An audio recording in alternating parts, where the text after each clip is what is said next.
Your brand has a compounding effect. Your ability to have confidence in communicating your brand has a compounding effect. You will start to attract the energy, the people, the industry, the company, whatever that might be, Yeah. to you for today and into the future. And to me, that's worth investing in yourself.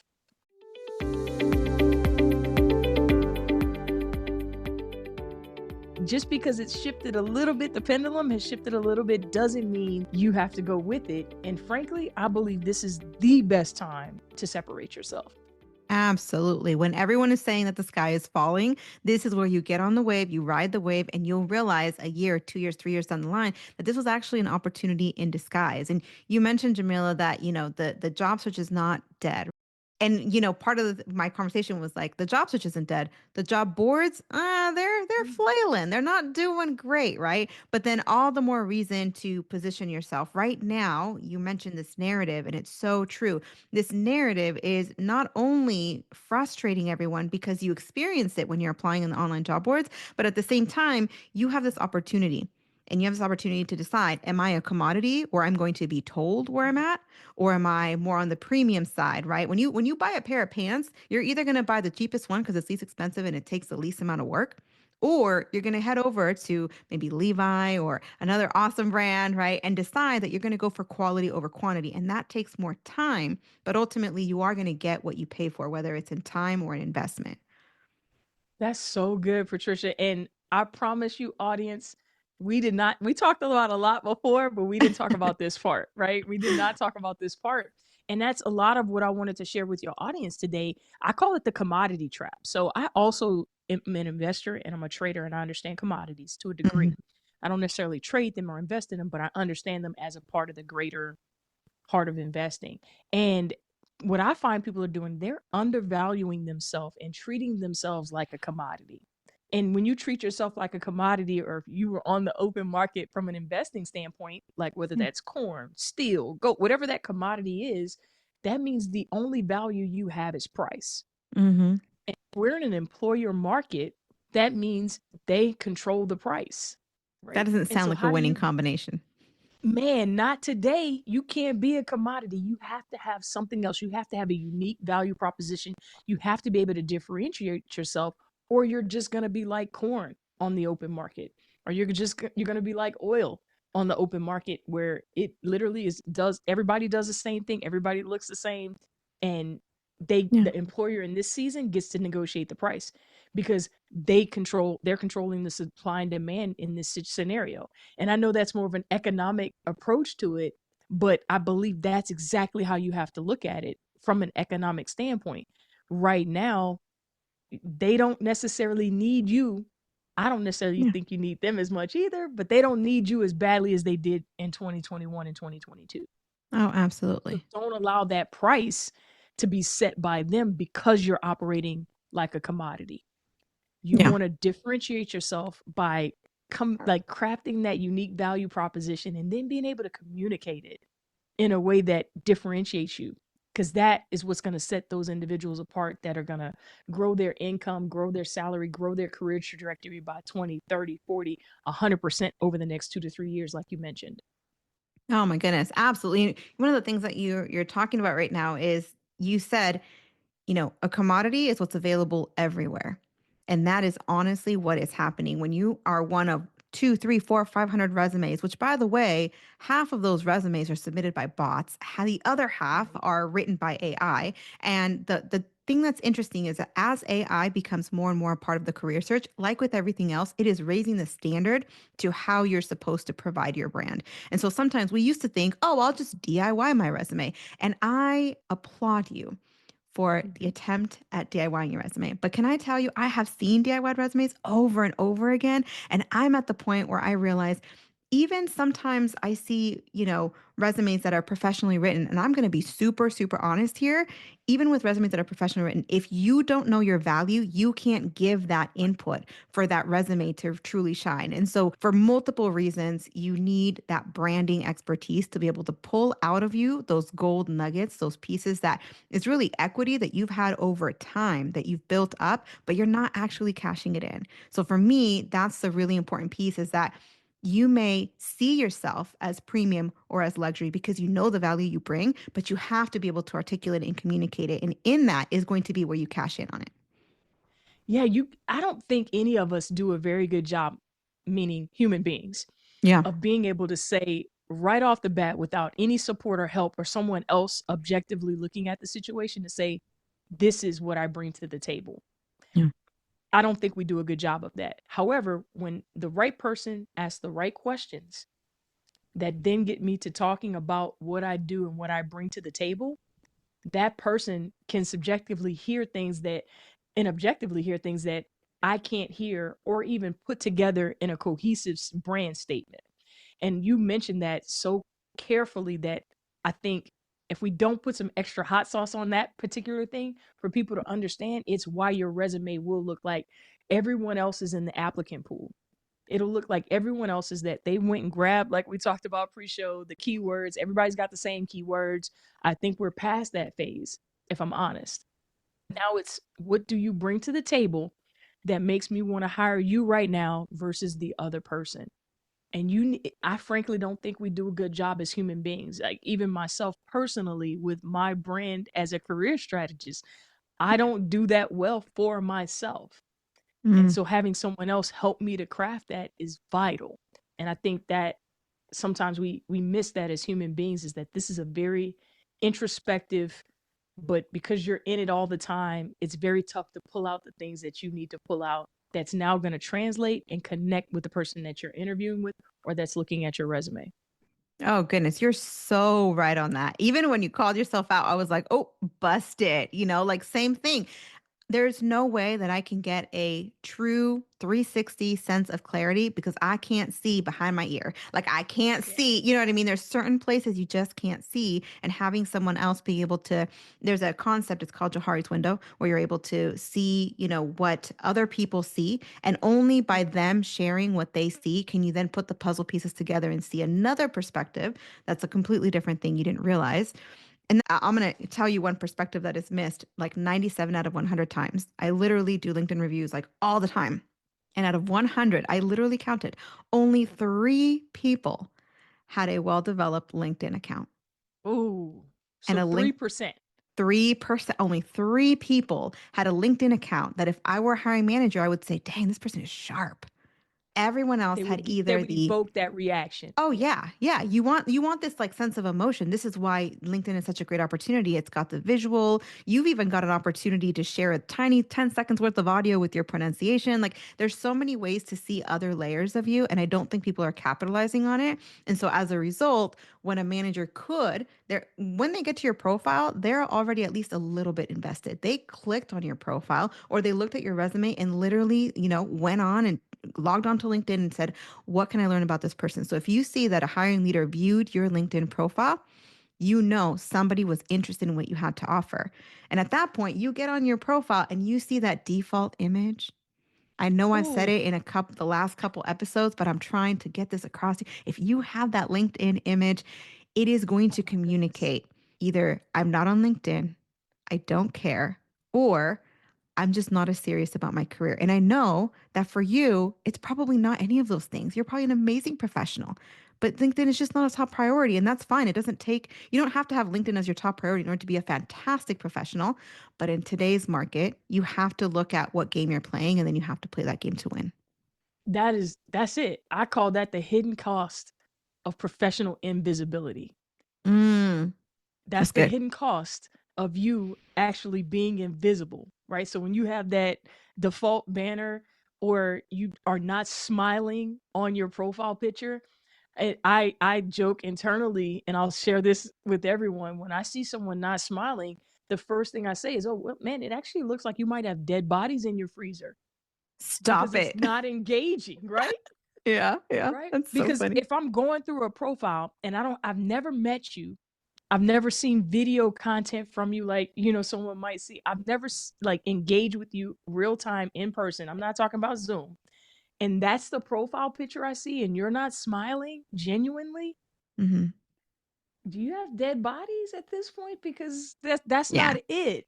you That's do not have to it. be So careful. that's not what you want to show and now you're invisible. You're invisible. That's the hidden cost of being invisible. To your point, Patricia, around you could be an incredible professional. Executives that I've worked with, I've had to help them through the smiling. Like Yeah. sometimes the bulk of my coaching on the front end comes around, I know this is not how you traditionally like to take pictures, and there's probably some insecurities or some things that you got to work through, but I promise you, when you take the picture, you're going to do a selfie, you're going to do a bunch of them. I'll edit it for you. We're going to put it on a great background. I promise you, you're going to love it. You're going to fall in love with it. But that's sometimes a hurdle too. But Yeah. if you don't have that engaging professional profile photo and that incredible headline that's not the auto generated default LinkedIn banner, your profile is invisible, and that's costing you valuable money. I Yeah. can't talk to you about negotiating if you're invisible from a brand standpoint. We can't talk about negotiation until we get you visible, because you're already Yeah. giving away anything we would negotiate by having an invisible brand. Oh, goodness. And you talked about the bottleneck, right? Like we can't talk about negotiations because your bottleneck is still at the front of the pipeline, right? And here's the thing that I hear so often because I do work with folks in, doing the LinkedIn reviews on a daily basis. You and I have been talking about that is that I often hear, I don't know what's wrong with my resume. I keep applying and applying and I don't hear anything. And I'm like, what if it's not your resume? What if they see your resume and then they realize, oh, this is interesting. Let me go on their LinkedIn and see. And they thought it was interesting, but then they show up to your LinkedIn and your about section has, let me be honest, flowery language. If you have the word passionate, that's another example. I know I've been harping on that too. Lately, I've been talking a lot about LinkedIn, Jamila. So it's just Yes. helping people to kind of like turn the ship on the fact that LinkedIn has more dimension to it. It has more personalization to it. It has another layer because you have visuals where you can't have visuals on your resume. And yes, there's arguments on both sides, right? Like you shouldn't have a picture because of this or that or whatever. But the reality is that this is just the world we live in. And so we need to figure out how do I leverage this for my, to take advantage of it instead of to be hindered by it, right? Mhm. And I'm going to tell you one more thing. You mentioned Yeah. this is a cost of invisibility. And I think in addition to that, there's a cost of not being visible, but then there's the cost of being visible and having your picture or having your banner or something on your profile give the opposite, right? So not only were What you you you were intended. Yeah. visible, but now there's a different impression out there, right? And so being savvy about what impression you give out is super important. Yeah, the narrative is being broadcast. It's being streamed. It's whether or not you're wanting to control it or not. But it's absolutely there. They're forming opinions. And I like to go through a little competitor analysis with my clients. Let's treat your brand like a business. Mm-hmm. So let's go look at people with your exact same job title and, fairly decently similar experience, and Mm-hmm. see what their profiles look like. Let's see how you measure up, because that's what absolutely what the recruiter is going to do, the hiring manager is going to do.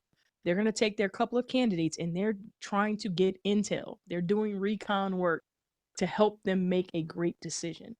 Mm-hmm. And if you're not competing and they feel more engaged, you've already set the tone, even if you haven't done your first interview yet. You've already set the tone for what's about to happen next.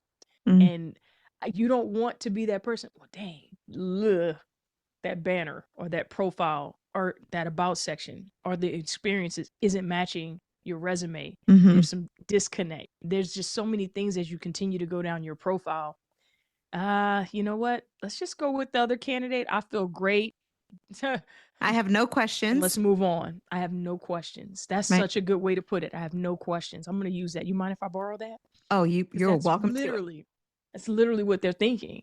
I want to feel as comfortable as possible. And I always try to tell my clients to position themselves as a hiring manager. Who would you want to work with? Mm-hmm. And why would you want to work with that person? And remember that that hiring manager is trying to keep their job so that they can actually continue their lifestyle for them and their family. So Oh, I need to get the deck stacked on this next hire, or it could cost me my job. So what can you do to help make that easier for them? So that they're not thinking about the fact that you're going to be a quick turnover, or you're not going to be qualified, or you're not going to be able to get the job done, or you're not going to take weight off of their shoulder. Be the solution to that problem for them, so that they're not thinking about that when they look at your resume, your LinkedIn profile, and you get to the interview process. That's not even a thought in their mind. They know you're it, and if anything, you're going to help them get promoted. Oh, absolutely. You talked about questions. Like we kind of both have this idea of like answering their questions, right? One of the biggest things that you can do on a resume and on your LinkedIn, on your overall brand, right? Even in your networking conversations is, do you remember, were you ever a server, Jamila? Waiter, No, I waitress? never worked in the restaurant industry. Well, All in retail for me. see, I was in the restaurant industry, right? And I remember being a server, waitress, whatever you want to call it. But I remember what they drilled into my head is nobody better ask you for anything. You need to Mm. anticipate what they're going to need and you need to take it to them. And that's how you provide like a delightful experience for your customers. And I remember always trying to get into their head and saying, okay, if they have fries, they're going to want some ketchup. If they've got steak, they may want some A1. I don't know if they do or don't, but I'm going to take it to them. Right. And so it's figuring out like, what about your brand? And this is the part that gets really interesting because sometimes I start talking to folks about what are the red flags? What are things that you maybe are a little concerned about? Right. And whatever that is, there's a way to navigate that in the resume, in the LinkedIn. And at the end of it, they should have all their questions should be answered, right? And one of the things I was telling you, I'll have my clients meet with the recruiter to specifically say, tell me all the questions that come up when you look at my resume, right? We'll develop their brand. And then it's like, tell me everything that comes up. And you'd be surprised at such small things that you wouldn't think, right? And they come up. But Hmm. now it's like, okay, we want to anticipate and answer that question because the more friction there is, the more likely they're going to turn around and go with someone else. Yeah. It's like, how do you get inside of their brain to where they're just like, oh, I gotta talk to Jamila. I gotta talk to Patricia. That's Yeah. it. That's the only thing I'm focused on. What do we have to do to speed this up? And I've been in that position where I probably, oh gosh, if I probably need to sit down and count this up, but thousands, probably more than thousands of people in the tens, 20,000 range, probably somewhere in there. I've been responsible for hiring over my career. Mm, And whenever I found myself saying to the HR team, what do we have to do to speed this process up? Like to get them through the hiring process, not, I don't want to skip steps legally, but what can I do? They knew what I meant. Like, yeah. let's get this going so we can bring this person on board. I knew that I didn't have any questions. I felt super confident that Mm, I want to accelerate this, get them on board, get them in place so that they can start doing the stuff that I know they can do. So yeah. that's the position you want the hiring manager in, is that they're just like, how do we get you through this process as quickly as possible? It's also a Mhm. trick that I learned from a coach back in the day who mentored me, is when you can get them saying things like that to you, you got it. Yes. Like, so if Yeah. you ever want to figure out, like in the middle of an interview, when they start saying, well, we're going to try and push, or we're going to try and accelerate, or we want to get you to the next step, that type of language, That's how you know. aggressive, You got that's them. how you know. You You got got him. him. You got him. I remember I Check. was making a turn from education. I ended up, working for someone else in a completely different field. It was more of like the technical side of things. And I didn't come out of the technical side, but mid pandemic, I had done all of the shifting into from all in person to all online, right? Can I tell you, I have never had this happen until he mentioned it. But I redid my resume. And obviously, when you do this, it's easier, right? When you do this Mhm. over and over and over again, this is all you do all day long. This is all I do all day long. It's like, Right. redevelop these brands.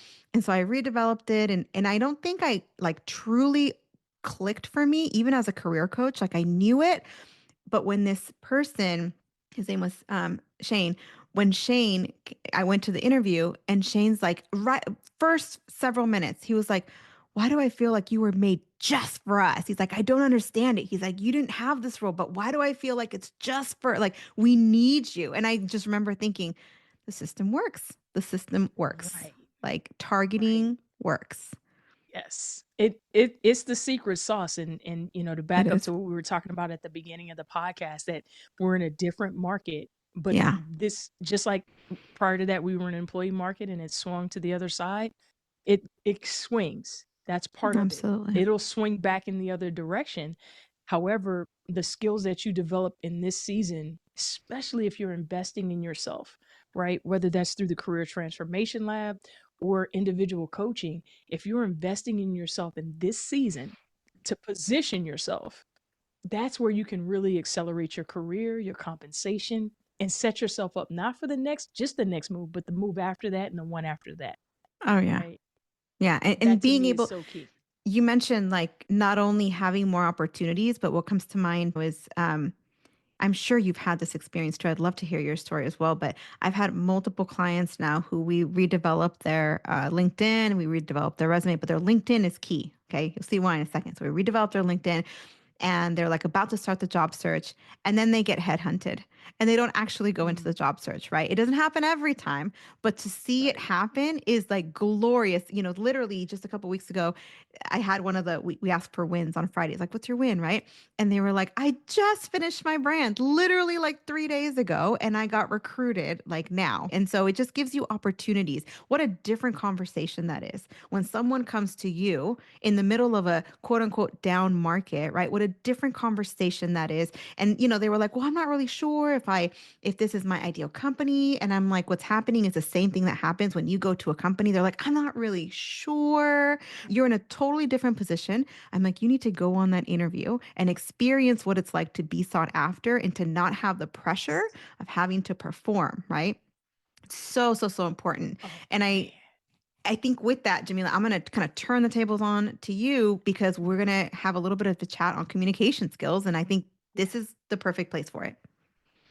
Yeah, I think what you said there is so key. I had a client, it wasn't a headhunter, and we're not even finished with the process yet. So we're probably maybe at the 60 to 75% of the LinkedIn rebrand. That's Yeah, about where we are right now, real time. And she had some executives that she used to work with reach out to her and say, "What are you doing with your LinkedIn?" that's Right? amazing. And she was just like, "Oh, um, yeah, I don't all the way know everything. I've got some help though." But they could feel it, if that makes sense. And these are Mm, people that she's worked with for a while, and they could feel the brand shift, and they're loving it, and they're engaged with it. And again, I'm saying 50, 60 to 75% of the way there is generous, because we're not done yet. But if that's the reaction with the tweaks that we've made from a brand standpoint, that's what you're gonna get with inbound versus you reaching out to people. That inbound headhunter slash recruiter hiring manager, that's a mhm. different feeling. I don't know any other way because I have a sports background. So I was recruited to play basketball. And if you've ever been in that environment where someone's coming to you saying they want you to come play for them, it's like being high. You're never going to want to do it any other way. Yeah. It's just not even it's not even an option. My last few jobs that I worked in corporate America, same thing. They came and got me. I don't know another way. So when I'm coaching my clients, it's like we've got to get you in position to where they're coming for you. Because to your Yes. point, that interview, you walk into that interview very different than the one where you applied and that traditional process of going through the resume interview versus they reached out to you and said, I want to get you in front of so and so. Mm. That feels so different, and I want that for everybody. I A really do. 100%, right? And whether it's in interviews, right? If we're talking more broader communications, whether it's in interviews or networking or an info gathering session or a screening, there are tactics and ways that you can strategize so that you bring the conversation to you. Even if you're the one who set up the phone call, there's things that you can say that immediately garner interest and things that you can do so that people will then ask you the next question. And even though you started the conversation, the tables turn and somehow now you're the one who's answering and responding to their interests. And so super interesting kind of the psychology behind it, the strategy behind it, the preparation. You don't just walk into those meetings cold, right? And so I know we've been talking about communication, but I just want to take a quick second here Yeah. to tell you about the transformation lab, right? We mentioned it at the beginning of the Yes. episode. It'll happen in just a few days, March 11th, 12th, and 13th. This is not like, let me give you just a quick freebie, a little something. No, this is an actual full on workshop, right? It is a paid event because we are giving you literally the blueprint. So the link is in the description. We are going to be covering these three things. We're going to be covering resume and for overall branding, literally walking you step by step. I personally am going to be telling you step by step, not strategy, not idea, not theory. You are going to end up with a solid plan for your resume. And then we're also going to talk about LinkedIn and communication skills. So, Yes. Jamila, do you want to share anything about the Transformation Lab in particular? Yeah, I think the part that you mentioned about it being actionable, it's probably an unofficial slogan, no fluff, all action, because that's where the rubber hits the road. We can talk theory and all the other stuff, but I want people to say, okay, if I had this statement on my resume, I can now Hmm. shift it to this statement and it converts better. Or if I did this with my about section, or if I did this with my experience, if I told my brand story in my headline this way, this converts better. It's Hmm. very clear, concise, and my communication now is going to also change automatically. Once I change my resume and I get the language and I change my LinkedIn, now my verbal communication, my written communication changes because I now have the language to speak. I Mm. have the language to speak because I managed $1 billion category for the one of the largest companies in the world that afforded me opportunities to be able to deliver on profit, loss, reduce shrink by 10%, and being able to take those same principles and apply them to your business. I know, not I think, but I know that Mm. we'll be able to save you at a minimum 2% on this same metric. Whatever that, I'm just making this stuff up off the top Yeah, of my head. absolutely. But because the language changed on my resume with the rebrand that you're going to get in the career transformation lab, as well as your LinkedIn, now you have some of that language that you're going to use. Now, you'll still need a little confidence to exude that, right? Some work on that confidence, but you'll have the language that you need to be able to communicate in your Hmm. DMs on LinkedIn, in the interview process, because you can have it on paper. You can have it digitally in your hand on your LinkedIn profile, but you're at some point you're going to have to be able to articulate that brand message to an audience. And we Oh, want you to be able to do that in a phenomenal way that, again, puts you in control of the conversation to where now they're saying, okay, well, what do we have? And they're asking you, so then you do A, then you do B, and then, okay, so now what are we, so when can we get together with you and bring you on a on tour of our board. Yep. facility or whatever that is? That's the next step. That's when you kind of know when they start leaning in, asking you those types of questions that you're converting them, if that makes sense. Oh, 100%. I mean, it makes sense to me. If you're listening, you're probably nodding along like, "Yep, I get you, Jamila. I get you."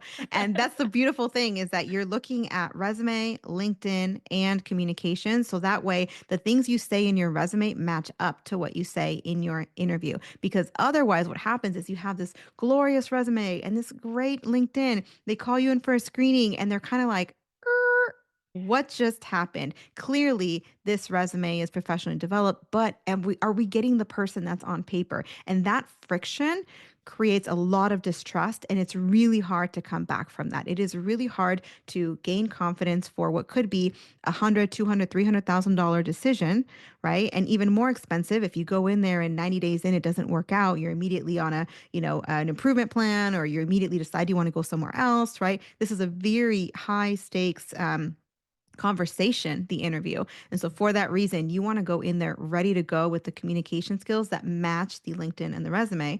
And the confidence in that really comes from being able to, like you said, Jamila, right? You start with articulating your value. And first you have to articulate it. You can't own something that you can't articulate, right? So you first articulate it and then you're like, okay, let me now. And this happens all the time. I would all the time. I'll meet with someone, they're like, well, I don't really have any skills. I'm not really sure. Right. Oh, but Every I didn't time. really every time, right? We Every go through time. the process, they see it on paper, and I had someone that I gave them their resume back, right? The final draft, and they're like, "Yeah, I don't know if this is a final because I don't want to exaggerate." And I'm like, "Okay, highlight and Why tell do me they, what's wrong." man, time out. Why do I don't understand? Again, it goes back to, as human beings, we don't do that well. So We even once don't. it's right, I had a client that I'm working with on the LinkedIn, just the headline statement. Yeah, I think I'm going to change this word because I don't know if that's true. What do you mean you don't know if that's true? That's what you told me. It's true. This is what you do. But it's really tough Yeah. to embody that. It's And I hard. think I think that is such a great point, Patricia, that you have to, like, you have to believe it, right? You have to really Yes. believe in it. Not, we know you did it, right? And you know you did it, but you really have to believe in and want to communicate it too. It Yes. sounds like the same thing, but it's not, because obviously we're experiencing the same thing with both of our clients in separate states, that they Yes. have this apprehension about embodying the work that they've done and the value that they can create, Yeah. And which is a when hurdle. you're Don't get me acting, wrong. when you're talking or drafting your resume, drafting your LinkedIn from that mindset, you are on the inside of a box with a lock on the outside. You cannot unlock that yourself. That's what makes it really, really hard is that when you already feel like, well, I don't want to say and I don't want to say, right? You need someone else on the outside who's going to be like, hold on. You just told me to Right. challenge and to say, like this with the resume. Here is the resume. Oh, it's not accurate. It's exaggerated. Awesome. Can you highlight for me everything that is not accurate? And when the paper comes back completely white with no highlights, that's how we know, okay, now you've got it. First it's articulation, but then it's actually reading it and owning it. The fact that you couldn't highlight tells me your confidence is literally going up right now As we're because you can talking. Yep. see it. Exactly. Exactly. Yeah, that's so good. That's so good. But it is a hurdle. Whether it's in that headline statement is oftentimes when, I can Yes. tell there's like these butterflies, almost like anxiousness maybe that's happening. And Mm-hmm. then sometimes in the about section on the LinkedIn profile, but definitely on the resume, it's like I don't Yeah. know if this is, and that you're not alone. How about that? No. I would say that's a widespread opportunity for all of us. It's like the However, dentist with the bad teeth. Even the career coach is ooh, like, "Oh, this is hard for me," right? You have to have someone else to help you and come alongside you yes. and see what you are maybe not willing to see in that moment. Maybe it's hard to see Mhm. it, but it's so helpful to have that person to give you that vote of confidence and say like, "No, that is what you said and that is true." Right. And frankly, why wouldn't you want someone to have your back like that? That's the other thing that I think is so powerful in it. It's like based upon what you told me, client A, I'm telling you as coach A, this is what you said and this is how I heard you. And I think it's exceptional and I think you should talk about this more in this way, right? Yeah. And then you start to believe that and communicate your value that way. Who doesn't want that? That is life-giving. It's literally life-giving, and I believe and I know that you and I are on the same page on this, but I believe, like, we would put on this earth to give life, and to me, that is very much life-giving when someone turns around and says, "I didn't believe in myself in the way that I believe in myself now that I have, A, the words to articulate it, but B, someone else to come alongside and actually kind of nudge me a little bit and be like, 'No, that is you. Like, look in the mirror. That is So good. totally you, and you're looking pretty hot right now.'" Right. Like, come on, like let's get out here and shop this thing out, right? There you go. There I you think go. that that's the importance of investing in yourself, right? And for Yeah. me, it's a function of as a priority, when do you want to solve the problem that you're having? Mm, So you have this opportunity, this problem that's been presented in your career, wherever you are in your career. But this it's a little bit more special right now because of the environment and the economy and the job market. yeah. So now you have this priority of solving this issue in your career, making this career change, getting this job, whatever it may be, and you've got this competing external force at the same time. Mhm. So now it comes down to how quickly do you want to solve the problem? Mhm. And I think that's where investing in yourself, instead of sitting in the fact that I need this and the job market's bad, you could sit in that mess. It's a mess down there, Mhm. trust me.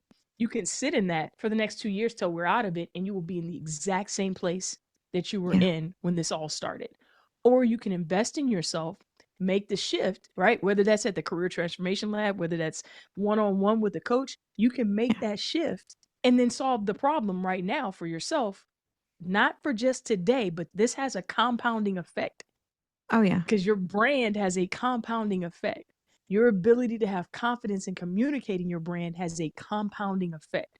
You will start to attract the energy, the people, the industry, the company, whatever that might be, Yeah. to you for today and into the future. And to me, that's worth investing in yourself. Absolutely. These are lifelong skills. These are lifelong skills that pay dividends. Even if you just earn that, new job with that increase now, that will pay dividends passively, right? Because every job after this, you're going to be making more. But More. also because the skills that you learn when we talk about like networking, but not making it feel salesy and sleazy, all the skills that you learn, you take with you. And so it's an amazing investment. It's an amazing investment. Yeah. Yeah. Okay, listen, Jamila, we could go on and Oh, on we could do this for hours. and on. But we do want to be considerate of everyone's time, and so tell me, what do you want to leave our friends with? For me, I'm a servant leader by nature, and I don't want people to allow what's happening around them or in the economy or in the job market to be their story. So, whatever we have to do to help you to not let this be your story, Yeah. that's what I want to do. That's what I want to support you in. You're not alone. There are people that have experience, expertise that are going to be at the Career Transformation Lab that can help you, that you will connect with, that can help you not allow what's happening around you, your external environment, dictate what happens to you as an individual. So that's what I Mm, want people to take away. You're not alone. We can help you get through it and allow this to be an incredible story versus like the masses. This isn't good. absolutely. Change the narrative for yourself. There's a narrative going around. Go against the current and change the narrative for yourself. Well, Jamila, it has been such a great time chatting with you. It always is a great time. And if you're listening, thank you so much for hanging out with us. This has been a great conversation. I can't wait to see you next week. And for now, check out the links in the description. You'll be able to connect with Jamila there. You'll also be able to sign up for the Transformation Lab. And as always, know that we're praying for you. We love you. We're cheering you on. We'll see you on the next one. Hey, thanks for listening. I really appreciate you spending time with me today. If you found this episode helpful, please tap the 5-star review on the show's homepage in your podcast app. It would absolutely make my day, and it helps others discover the Uncommon Career Podcast. Now, to download your free career resources and learn how I help seasoned professionals land amazing offers in as little as 90 days, click on the link in the description or go to theuncommoncareer.com. Thanks again, and I'll see you on the next one.